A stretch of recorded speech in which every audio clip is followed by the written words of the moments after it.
सकाळी सुंदर असं रेडी झाले. आम्हाला जायचं होतं एकविरा देवीचे दर्शन घेण्यासाठी.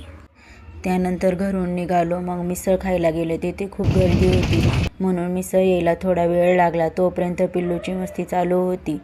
त्यानंतर फायनली मिसळ आली. आम्ही कायम इथेच मिसळ खायला येतो कारण इथे खूप छान टेस्ट आहे मिसळची. मिसळ खाऊन झाल्यावर आम्ही निघालो आमच्या पुढच्या प्रवासासाठी. खूप छान वातावरण झालं होतं.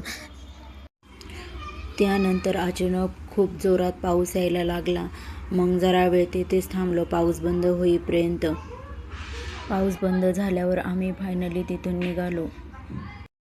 त्यानंतर आम्ही पायरी चढायला चालू केले. खूप जास्त प्रमाणात गर्दी होती. लेणीवरून खूप सुंदर असं पाणी पडत होतं.